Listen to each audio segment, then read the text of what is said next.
Qual a diferença entre o socialismo e o capitalismo? No socialismo, o povo espera pelo pão.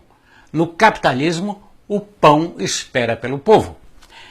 Para vocês terem uma ideia, tem um vídeo antigo do atual candidato a presidente dos Estados Unidos, o Bernie Sanders, em que ele diz coisas muito interessantes ao defender o socialismo.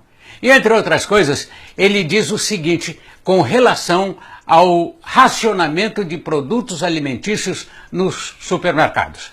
Ele diz o seguinte: é engraçado, às vezes os jornalistas americanos falam mal de um país só porque as pessoas esperam em longas filas para conseguir comida. Pois eu acho que isso é uma coisa muito boa. Sabe por quê? Em alguns países não existem filas por comida? Porque os ricos compram toda a comida e os pobres morrem de fome. Bacana o socialismo, né? Fazer com que todo o povo seja igualmente miserável não é exatamente progresso. Mesmo porque alguns são igualmente miseráveis, classe A. Tem uma estatística lá nos Estados Unidos que diz que 49% das pessoas com idades entre 18 e 20 anos são simpáticos ao socialismo. Eu nunca entendi direito como é que os jovens, que normalmente têm uma tendência contestadora, chegando mesmo a desafiarem as autoridades, sejam defensores do socialismo. Um regime em que um grupo de pessoas controlam tudo. Controlam seu destino, controlam seu comportamento, controlam sua paz, seu bem-estar.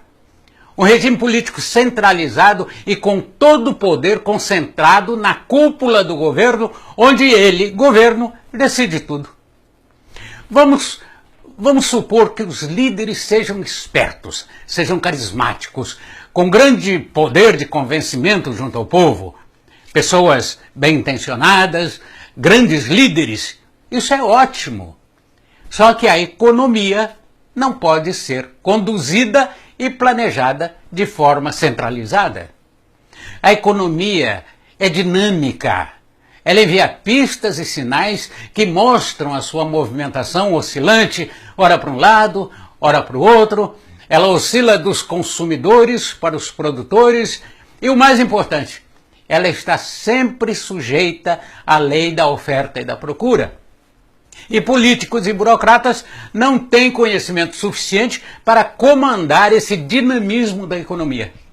Portanto, dar o controle da economia a eles é algo assustador e um risco muito grande. E foi exatamente por isso que a União Soviética teve uma escassez de pão, de sapato, de manteiga, de tudo, enfim. Os Estados Unidos, em 1989, recebeu a visita do presidente da Rússia, o Boris Yeltsin, e na sua visita ele foi a um supermercado e ele ficou boquiaberto, ficou atarantado ao ver tantas opções de produtos disponíveis no supermercado que ele fez o seguinte comentário: como é possível tantas opções? Eu estou realmente perplexo. Eu não sei se é assim o sotaque russo, mas ele falou isso. Mas explicando ao Boris, no capitalismo, quando você permite às pessoas comprarem e venderem bens, você está respondendo a incentivos dados pela economia e principalmente pela lei da oferta e da procura, regulando os preços e assim as coisas tendem a funcionar. Então, qual a razão do capitalismo ser tratado como sendo uma coisa perversa? Talvez porque o capitalismo só tenha 1/3 da simpatia dos adolescentes. Na verdade, o capitalismo nada mais é do que a economia controlada pelas pessoas ao invés do Estado para gerar lucros. Dirá um mal-humorado radical: o lucro é perverso. Não, o lucro não é perverso. O lucro é uma recompensa a alguém que produz alguma coisa que outras pessoas querem comprar. No sistema capitalista, essa troca é voluntária. Mais que o dinheiro, as pessoas valorizam o bem e com isso todos ganham com a troca. E se alguma coisa estiver com o preço exagerado, esse produtor terá que ajustar o preço de acordo com o valor regulado pelo mercado. Ou não terá outra alternativa a não ser à falência.